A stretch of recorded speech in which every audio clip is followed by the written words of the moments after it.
Bonjour à tous, très heureux de vous retrouver. School TV, le MAC, vous le savez, une demi-heure consacrée à l'éducation de vos enfants. À chaque fois une thématique forte, une initiative sur le plan local et ou national. C'est parti sans plus tarder pour le sommaire de cette nouvelle émission. Gros plan aujourd'hui sur Océano pour tous, un concours singulier qui a pour ambition de rendre l'océan accessible à tous ces jeunes qui le connaissent mal pour diverses raisons. Vous le verrez dans un instant. Élèves et professeurs dans le même bateau. Et oui, au-delà du concours, la clé de ce dispositif, pour le moins intéressant, c'est un accompagnement personnalisé. Et cela tout au long de l'année. Quelles sont les clés de cette réussite? Là aussi, on posera la question à nos invités, nos deux invités dans un instant. Et puis, sensibiliser les plus jeunes au monde marin avec l'ambition d'en faire des ambassadeurs des océans. C'est important. Ces enfants peuvent-ils changer la donne au vu de l'urgence climatique? On se pose toutes ces questions avec mes invités que je vous présente juste après ça.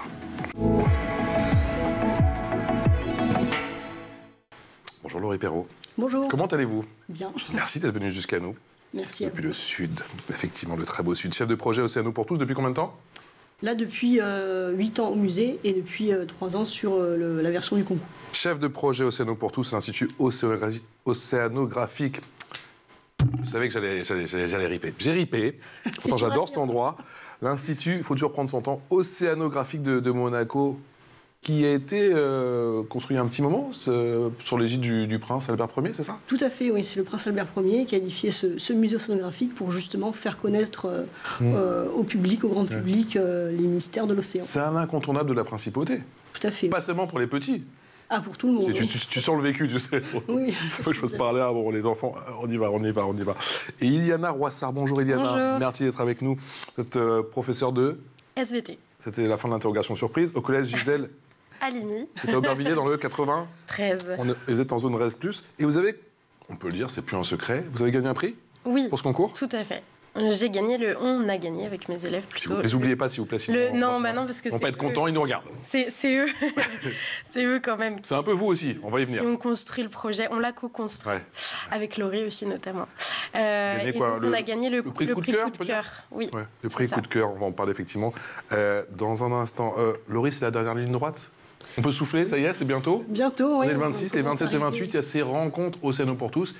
Il y a le concours et il y a ces rencontres qui, concrètement, viennent clôturer le concours, c'est ça? Et ça vient un petit peu clôturer l'édition 2025 et ça permet à la classe gagnante de la partie métropole de venir passer un séjour en principauté, puisqu'ils ont gagné ce premier prix du concours. Pas mal. C'est pas mal. Et surtout de venir à la rencontre, là pour cette édition, de 10 jeunes qui vont venir de 5 pays du pourtour de la Méditerranée, qui ont aussi participé au dispositif Océano pour tous. Alors justement, j'ai des images, moi, de la remise de prix de l'année passée, là, concrètement. Donc vous avez évolué, vous avez décidé de changer le concept. Oui. Ça ne va pas être une remise de prix, somme toute, classique, comme on l'a vu. Je crois que c'était en présence d'Estelle Lefébure, que l'on salue, qui est pour la 3e année consécutive la marraine. La marraine, ça c'est important. Mais en gros, sur le concept, vous avez décidé de changer un petit peu ça et de faire venir des jeunes un peu tous les horizons? Oui, tout à fait. Là, le but aussi, c'est de répondre aussi à l'actualité de l'Institut. Donc on part sur un focus Méditerranée pour les 5 prochaines années. Et donc on a décidé d'inclure aussi la vision des jeunes de la Méditerranée. Pour cette édition, ce sont 5 pays du pourtour méditerranéen. Italie, Espagne, Grèce, Algérie, Malte? Oui, je crois que vous avez tous dit. Ouais.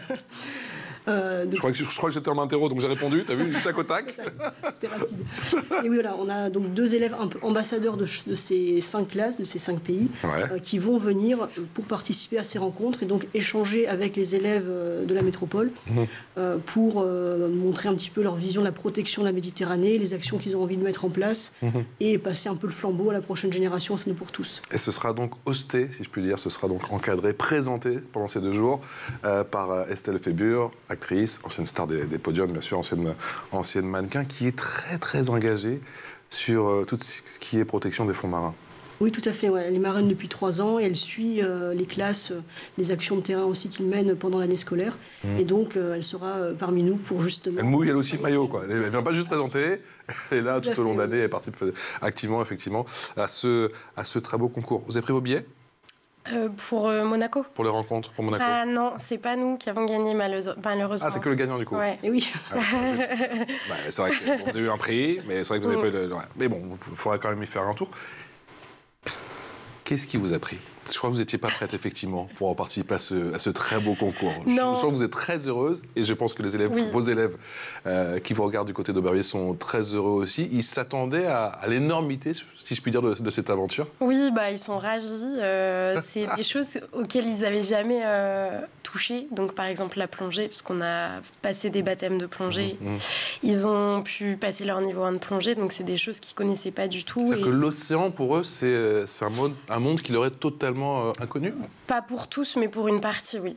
Pour une partie, on a une partie de nos élèves du 93 qui n'ont pas vu, qui n'ont jamais vu la mer. Donc c'est aussi un peu l'idée de ce projet-là, de pouvoir découvrir les fonds marins, parce que c'est compliqué de protéger ce qu'on ne connaît pas.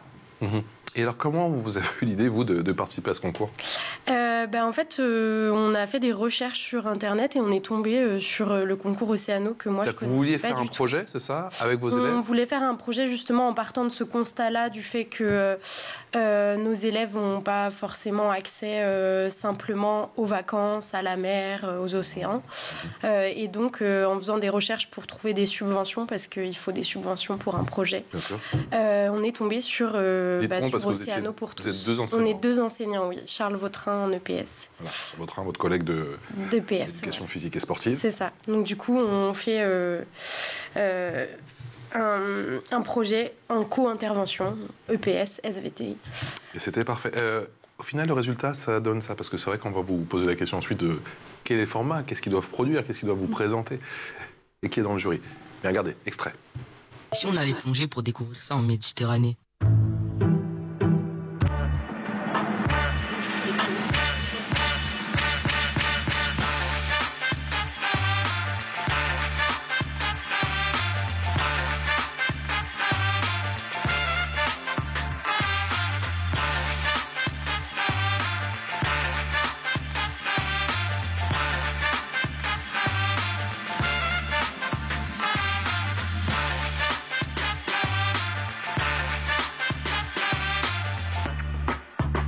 C'est trop important, faut qu'on en parle à tout le monde.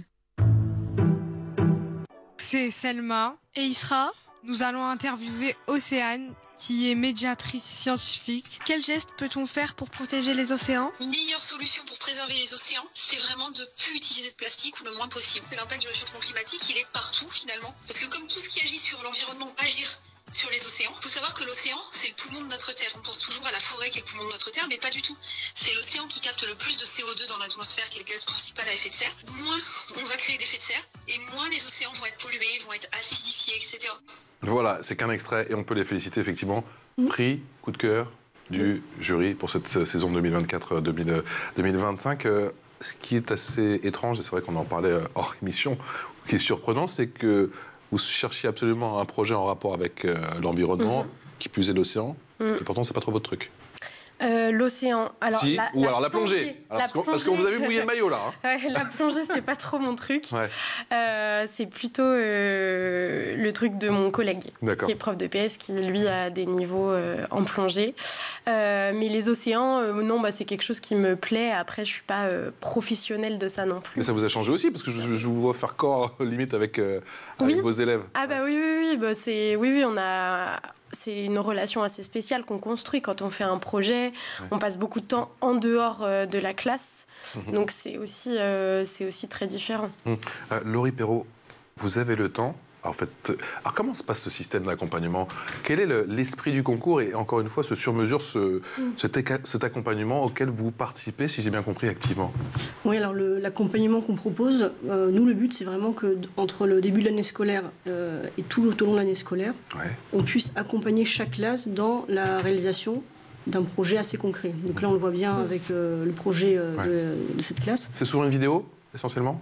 C'est souvent une vidéo? Ce qui est produit à la fin de l'année, oui. On leur demande de produire une vidéo de 5 minutes maximum, un petit diapo pour montrer tout ce qui s'est fait dans l'année. Mais pour nous, vraiment l'intérêt, c'est qu'ils prennent conscience, avec leurs enseignants et puis avec nous, qu'ils peuvent agir. C'est pas parce qu'ils sont adolescents, jeunes, qu'ils ne peuvent pas agir pour l'océan. Au contraire. Donc cet accompagnement, on propose une 30aine d'heures maximum sur l'année. Alors c'est énorme en vrai, parce qu'on jongle aussi avec les contraintes de calendrier, surtout des collèges, puisque c'est les publics cibles. Mais on leur propose un accompagnement de visio, d'ateliers en visio thématisés sur la biodiversité, le changement climatique, une dizaine de thématiques. Et derrière, on essaye justement de les accompagner dans la réalisation du projet. Donc on est souvent en contact aussi avec les enseignants, un peu avec les élèves. Et voilà, pour faire en sorte que le projet se concrétise. C'est la première fois que vous vous voyez toutes les deux physiquement ou pas? Oui. Oh, vous m'avez pas dit. Oui, On a fait ces petites cachotteries, mesdames. Si, ça y est, on se Parce que je sais que par visio, bon voilà, Oui, c'est toujours par visio. Vous êtes vus pendant des heures et des heures. On a une trentaine de classes cette année et on se voit essentiellement par visio. Donc parfois on a la chance de pouvoir se rencontrer quand il y a des actions de terrain justement qui sont menées par les élèves. On essaie d'aller à leur rencontre quand c'est possible. Mais sinon on se voit essentiellement par visio. Comment ils ont accueilli le projet, les élèves, et comment ils ont accueilli ces séances en visio? C'est dur de les convaincre au début et après il suffit que ça se connecte pour les accrocher? La visio c'est quand même un peu compliqué parce que c'est plus difficile d'avoir de l'interaction avec tous les aléas qu'il peut y avoir. Mais là on avait quand même la chance de pouvoir poser des questions parce que c'est vraiment soit Laurie, soit un autre chercheur en face à face en visio et donc du coup ils peuvent vraiment poser les questions et on leur répond, c'est pas par le chat, donc du coup non, ça se fait assez bien. Et on essaie de construire une relation aussi sur l'année. C'est-à-dire que si on fait une visio en one-shot et après on ne les revoit plus, ça n'a pas du tout le même impact que si on se donne des rendez-vous réguliers dans l'année, où on se revoit, on revient... tous les 2 mois, du coup? Ça dépend vraiment, des emplois du temps, des contraintes. Il y a des classes avec lesquelles on peut faire beaucoup plus de visio. Au collège, parfois, c'est 1 heure d'SVT par semaine. Il faut quand même faire le programme scolaire, il faut quand même avancer le projet. Donc, on essaye vraiment, nous, de s'adapter à toutes les contraintes des enseignants. Donc, et c'est quoi les questions qui reviennent le plus souvent dans la bouche des élèves? Question pour tous les deux, j'imagine. Ah ouais, c'est une bonne question. C'est une bonne question. Hein. Sinon, tant mieux, ça veut dire que c'est varié ou alors... C'est comme très varié parce que ça dépend de la thématique qu'on aborde. Je sais qu'on avait abordé là le côté biodiversité puisque ça répondait à leur projet où à la fin de l'année, ils vont aller vraiment mettre la tête sous l'eau en Méditerranée pour voir les espèces. Donc on a fait beaucoup on a fait des premières visios vraiment sur la découverte de ces espèces. Je crois qu'on a des belles images de la Réunion, là. La chef d'édition Aude Kini, qui origine de la Réunion, qui forcément se régale un petit peu en nous mettant ces magnifiques images. On a des classes aussi dans les Dromcom qui font aussi des beaux projets. Donc les questions qui reviennent, ça va être vraiment parfois des questions même générales sur le fonctionnement de ces espèces. Il y a un côté où on a des ateliers qui sont vraiment sur l'aspect un peu on s'émerveille de ces espèces, de ce qu'on voit. Et après, on va avoir des ateliers qui vont plus cibler sur le côté sensibilisation problématique de l'océan. Donc là, on peut avoir des questions qui sont... Bon, après, il y en a, toi aussi, tu le vois aussi. Hein. Ils aiment bien savoir si ça se mange, qu'est-ce qu'eux mangent, est-ce que les sirènes existent? C'est des meilleures questions, ils ont raison. Est-ce que les sirènes existent? Ouais. C'est bien, ils y croient encore, c'est super. On l'a eu cette année. Encore cette magie. Et du coup, est-ce que c'est aussi facile de sensibiliser les jeunes des Dromcom? On a vu ces images effectivement de la Réunion il y a un instant, comme ceux d'Aubervilliers, qui connaissent peut-être moins cet environnement-là ou... Dans les deux cas, on n'a pas toujours affaire on a souvent affaire à des jeunes qui ne connaissent pas l'océan. Même pour des classes dans des Dromcom, on a l'impression qu'ils connaissent l'océan. À 5 km de l'océan, des fois. Non, on a une classe par exemple à Mayotte où les jeunes sont quand même pas loin de l'océan. Et certains n'avaient encore jamais mis un masque pour regarder ce qui se passait dans le récif. À La Réunion, c'est pareil, on a des classes qui sont sur un versant de l'île où ils ne vont jamais à la mer. Donc ça fait aussi partie de ces objectifs de projet, c'est d'amener aussi les élèves à être curieux et à s'intéresser et à aller voir sous l'eau. Ils vous ont surpris, vous, vos élèves? Oui, surtout par leur motivation.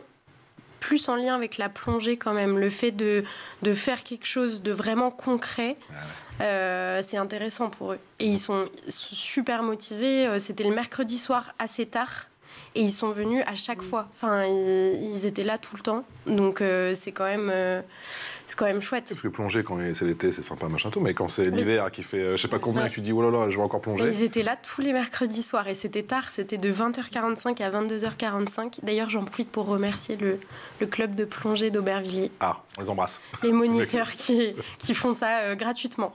Et qui ont été super. Et qui, là aussi, n'ont pas compté leurs heures. À chaque fois, entre le début et la fin du projet, qui se conclut donc cette année par effectivement ces rencontres Océano pour tous, on voit naître un esprit d'équipe. Vous arrivez Oui, avec les élèves et puis aussi entre nous. Moi, c'était très rassurant pour moi. C'est mon premier gros projet en tant qu'enseignante, donc d'avoir Laurie derrière qui connaît un peu plus ça, et puis d'être deux. Moi, je suis pas toute seule. Parce que des fois, c'est un seul professeur ou vous conseillez de... Non, ça peut démarrer avec un enseignant, justement, une première année qui va se lancer. Mais généralement, ce qu'on voit quand le projet prend forme, c'est qu'on a plusieurs enseignants qui vont se greffer au projet. Et on a notamment le cas d'un établissement à la Salvetat-Saint-Gilles, près de Toulouse, où d'année en année, là, ça fait 3 ans qu'ils participent, on a derrière maintenant une équipe de 7 enseignants. C'est ça, parce qu'il y a une grosse partie administrative, il y a une partie pédagogique. Oui, et puis, on parlait tout à l'heure de l'événement de clôture, mais ça ne s'arrête pas là, en fait. C'est-à-dire que pour nous, l'objectif, c'est aussi que le projet continue après, que ce ne soit pas juste à la fin de l'année scolaire, on n'en entend plus parler. C'est qu'après, à la rentrée, en septembre, s'il y a toujours des élèves motivés, ça continue, ça se perpétue, et que ça puisse toucher aussi d'autres enseignants. Alors, Laurie, dites-moi si je dis des bêtises, mais il me semble que cette année, il y a la compétition, il y a le concours bien évidemment, et puis il y a les projets hors compétition aussi, ça ? Alors cette année, c'est vrai qu'il y a un petit côté novateur avec l'inclusion de ces 5 pays de la Méditerranée. Ça, c'est vraiment parce que d'un point de vue institut, on a un programme Méditerranée qui va se développer dans les prochaines années. Donc c'est pour répondre en fait à cette actualité, on a inclus les pays de la Méditerranée qui ne sont pas dans la phase compétition, c'est-à-dire qu'ils ont le même accompagnement, les ateliers en visio, même la dotation, l'accompagnement, mais il n'y a pas un jury en fin d'année qui est là pour déterminer un prix. Juste, ils vont construire ce projet et à la fin de l'année, ils vont porter ce message et leur voix au musée océanographique. Est-ce que ce concours, il est ouvert à tous ? Alors, il est principalement ouvert, on va dire, aux classes et aux établissements qui n'ont pas forcément accès à l'océan peu. Donc c'est les zones en REPRE+, éducation prioritaire, mais c'est aussi les zones rurales, c'est les zones RECT, donc réseau d'éducation Chance et Territoire, c'est aussi les classes Ulysse et SECPA. Donc on essaie d'avoir un éventail assez large quand même de tous ces publics qui n'ont pas ou peu accès. Il y a une dimension sociale, j'ai l'impression, dans votre démarche. Et alors du coup, vous recevez tous ces dossiers, vous en sélectionnez certains ou du coup vous essayez de tout traiter, si je puis dire, et d'accompagner le plus de monde possible. On essaie de les prendre au maximum. On n'a pas envie d'écarter des dossiers. Mais on ne dormez plus, vous, d'accord. Mais déjà, il faut que ça coche un peu toutes ces cases-là. D'accord. Et ensuite, oui, on fait il y a une sélection qui est faite en septembre parce qu'on ne peut pas non plus suivre une centaine de classes. On perdrait justement en qualité de suivi d'accompagnement. Donc pour l'instant, on reste sur ce pool, on va dire, d'une trentaine de classes. Ça sera peut-être amené à évoluer, mais pour l'instant, c'est notre pool de fonctionnement. Quel est le retour des parents, Eliana ? Les parents, ils sont plutôt contents d'avoir un autre point de vue sur ce que c'est la classe aussi en dehors de l'établissement. Tu peux les convaincre justement quand leur marmot, si je puis dire, ils doivent aller plonger le mercredi soir? Non, non, les parents dit, non, moi je sais où il est, machin, tout ça. Les parents sont motivés et laissent les enfants faire, et c'est bien aussi parce que ça permet aux élèves de s'émanciper en fait, simplement, et puis de découvrir des choses qu'ils ne feraient pas forcément avec leur famille. Donc les parents, je pense qu'ils sont conscients de cette opportunité-là. Et est-ce que ça leur a donné envie de plonger maintenant dans l'océan? Est-ce qu'ils en ont eu l'occasion? Est-ce qu'ils vont peut-être en avoir l'occasion? Parce que ça peut être un projet justement, parce que dans la piscine, c'est bien, c'est super, on peut passer ces différents niveaux. Ouais, bravo. Merci. Bravo pour la perf, c'est bien. Mais j'imagine que c'est encore autre chose quand on est dans les fonds marins. Ouais, c'est l'idée. Donc en fait, là, on part en voyage scolaire 5 jours, du 16 au 20 juin. Super. Et on va à l'UCPA de Niolon-sur-Mer, donc pas très loin de Marseille, pour découvrir du coup ce que c'est que la plongée dans le milieu marin et découvrir vraiment ces espèces. On a travaillé un peu dessus avec Laurie, donc ils en connaissent certaines. Donc on espère qu'on les verra sous l'eau. Vous disiez justement que ça ne s'arrête pas, justement, tous ces projets au concours. Oui. Que ça perdure dans le temps et qu'ils créent des ambassadeurs, c'est nos citoyens de demain. Ouais. Non, tout à fait. Bon, là, ça faisait partie du projet initial d'essayer, en fin d'année, de pouvoir faire cette sortie pour appliquer de manière concrète tout ce qui a été fait dans l'année. Mais on en discutera encore après. Mais ce serait super de pouvoir voir ce groupe continuer l'année prochaine ou d'autres élèves prendre le flambeau et continuer eux-mêmes ce projet, parce qu'une fois que c'est initié et que ça prend forme, c'est génial pour une dynamique de groupe, ça marche super bien. Vous les avez vus changer, vous m'avez dit Iliana, mais en ce qui concerne justement toutes ces thématiques, toutes ces problématiques, l'équation effectivement environnementale, vous avez parfois des échanges, des débats entre vous, comment ça se passait? avec les élèves... Parce que j'ai compris avec la visio, il y avait des questions-réponses, mais est-ce qu'entre eux aussi, du coup, ça donnait lieu à certains échanges? Oui, entre eux, oui, forcément, ils sont pas toujours très concernés par cette problématique-là. Donc il y a des élèves qui sont plus scolaires, on va dire, qui eux ont vraiment en tête le réchauffement climatique, qu'est-ce que la pollution plastique peut faire sur les milieux marins notamment. Et en fait, ce projet, ça permet justement aux élèves qui se sentent pas tellement concernés d'avoir quand même un regard un peu plus bienveillant sur les océans. Et le fait de plonger et d'aller voir sur place, je pense que ça leur permet aussi de se dire c'est quand même un endroit super beau qu'il faut que j'essaye de préserver. Laurie Perrault, au final, c'est plus facile de sensibiliser les plus jeunes que les moins jeunes. En fait, on les prend en berceau, c'est plus efficace. Non, la stratégie... Ils en parlent à table le soir avec les parents. Non, mais exactement. C'est-à-dire que nous, la stratégie, c'est évidemment la jeunesse. Donc, une fois qu'eux sont sensibilisés, une fois qu'ils ont compris effectivement qu'ils ont un regard différent, ils laissent plus rien passer. Ils vont le porter chez leurs parents ou dans leur entourage. Et ça, on le voit parce que il y a beaucoup justement d'actions de terrain que les jeunes font qui sont de la sensibilisation dans leur quartier, dans leur établissement scolaire, dans leur famille.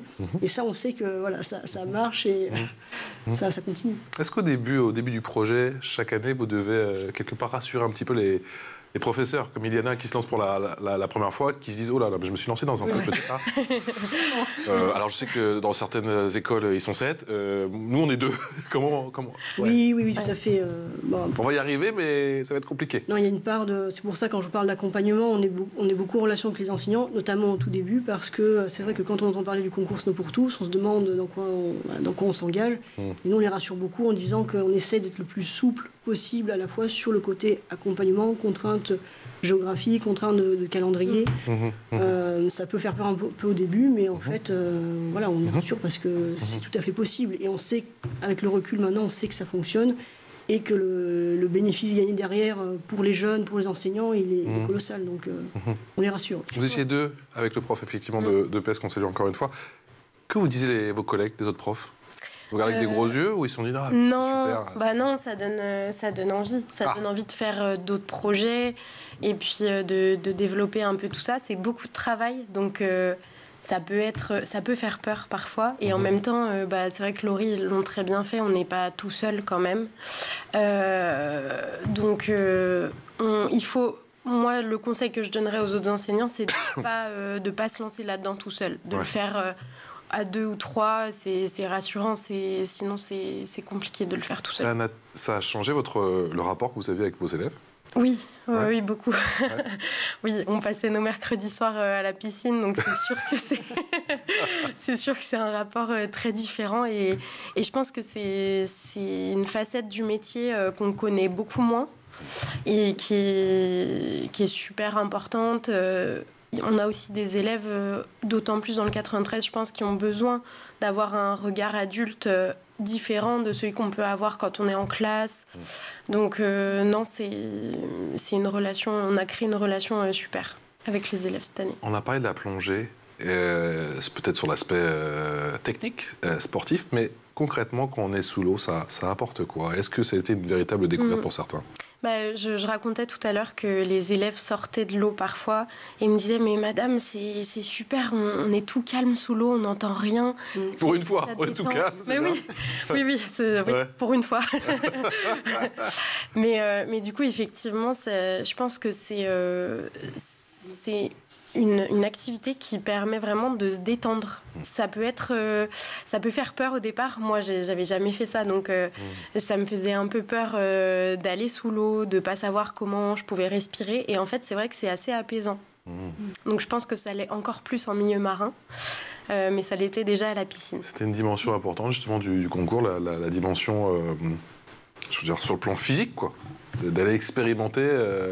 Alors, oui. Pas d'aller se confronter aux éléments, mais peut-être de faire corps, quelque part, et d'aller au plus près des éléments, quoi. Oui, complètement. C'est pour ça aussi qu'on pousse un peu sur les actions de terrain, parce que ça va dépendre évidemment de l'établissement, de l'endroit géographique où il se situe, mais à partir du moment où les élèves sortent de leur salle de classe et que vraiment ils se mettent en action, que ce soit pour de la plongée, ça peut être aussi juste Palmas Cuba pour ceux qui peuvent. Bon, la Réunion, c'est pas mal. On a vu les images. Je ne sais pas si on peut les remettre, Aude, mais bon. On a l'exemple. C'est pas mal du tout. Hein. Et ça transforme les jeunes, mais même les établissements qui sont loin de la mer, à partir du moment où ils se mettent en action, en activité, ils se rendent compte que ils peuvent. Déjà, ça leur donne un nouveau regard sur ce qu'ils font, sur l'environnement, et ils se rendent compte qu'ils peuvent devenir avoir un poids, devenir acteurs. Si vous c'était à refaire, vous le referiez dès l'année prochaine ou pas? Oui, on a refait les. Ah, mais dites-moi tout alors. C'était un peu avant l'émission. Ouais. Ah, c'est bien. Il y a des choses qu'on n'a pas réussi à mettre en place par manque de temps et puis alors c'est ça, pardon de vous couper, c'est ça qu'il faut préciser peut-être à tous les profs, les professeurs, à tous les profs qui nous regardent, tous les enseignants, les enseignantes, c'est qu'il faut s'y prendre un petit peu en amont si possible. Oui, c'est ça. Hein. Ouais. Surtout quand il y a des projets de voyage, je pense qu'il faut s'y prendre au moins 1 an et demi, voire 2 ans à l'avance. C'est plus pour obtenir des subventions en fait. Après, nous on l'a fait en 1 an, donc là on a commencé à préparer ce projet-là il y a 1 an. Et effectivement, ça se résume pas que au voyage ou que au concours. C'est vraiment un projet qu'on a mené sur toute l'année. Avec des sorties au musée, à l'aquarium de Paris. Et puis, on peut faire aussi des actions plus locales si on n'a pas les moyens d'aller plonger.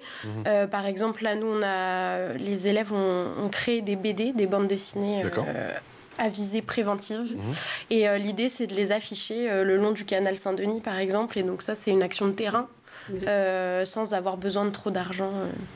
Dans la dynamique d'évangélisation, si je puis dire, oh là, j'ai pris encore un mot compliqué, après océanographique tout à l'heure, ils pourraient être amenés, pourquoi pas, à faire des interventions auprès de leurs petits camarades des autres classes ou pas? Oui, pour présenter un peu leur projet. L'idée, c'est du coup, la vidéo dont on a vu l'extrait tout à l'heure, c'est de la projeter et du coup de faire un peu de prévention. C'est aussi le but du projet, c'est que ça englobe tout le collège, parce que là, effectivement, c'est une classe qui fait le projet. Mais l'idée, c'est aussi de diffuser un peu ces idées-là, de projeter les vidéos, d'afficher... Laurie Perrault, vous n'avez pas peur d'être débordée à un moment, là? Parce que c'est donc la nouvelle formule date de 3 ans, après le concours est né en 2014. Oui. La nouvelle formule prend de l'ampleur. Oui, mais ça prend de l'ampleur et on est... Tant mieux, on est très content de ça et surtout de voir... donc c'est que le concours existe depuis 2014, depuis 3 ans avec ce format un peu différent pour les collèges aussi, cycle 3, cycle 4.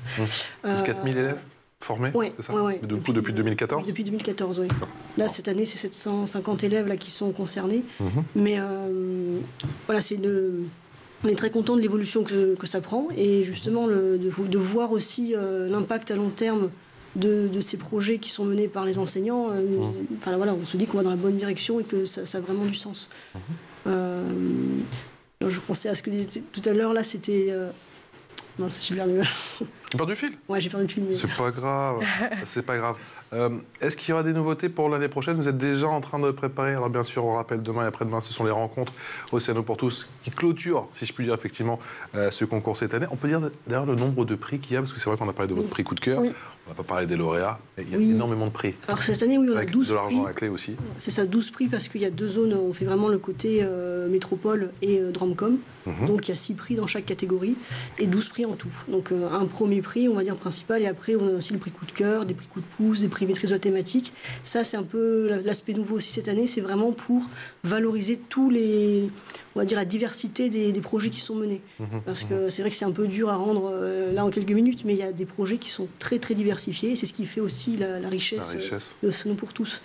Et donc quand même des établissements qui sont loin de la mer, alors comme Aubervilliers, mais même en zone rurale, ils peuvent vraiment s'intégrer dans ce dispositif et puis faire ces projets pour l'océan. Donc c'est ça qui fait qu'on a une richesse de projets et donc aussi des prix différents.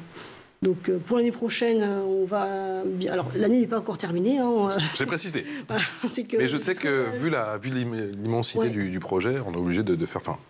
J'imagine que c'est tout le temps. Enfin, le 27-28, c'est la rencontre. C'est du temps. Dès le lendemain, j'imagine que vous êtes déjà sur l'année. Voilà. On va relancer on va dire l'appel à projet à partir du mois de juin et c'est les inscriptions jusqu'au mois d'octobre environ. Donc ça laisse le temps aussi aux enseignants d'anticiper. Donc cette année on anticipe, hein, Iliana. Oui, c'est anticipé. C'est bien anticipé. Donc c'est bien. Ils ont déjà fini même le projet pour l'année prochaine. Ils sont déjà dans 2 ans. Non, c'est vrai que plus on anticipe, mieux c'est, clairement, parce que ça permet vraiment d'avoir des projets aboutis. Après, on a pas mal aussi de projets qui démarrent en septembre, parce que justement, les enseignants découvrent un petit peu le projet. Et c'est pour ça qu'il y a une grosse partie accompagnement pour assurer à ce moment-là et construire parfois le projet avec eux. Donc le projet Diana, il était déjà bien ficelé, on va dire, en septembre.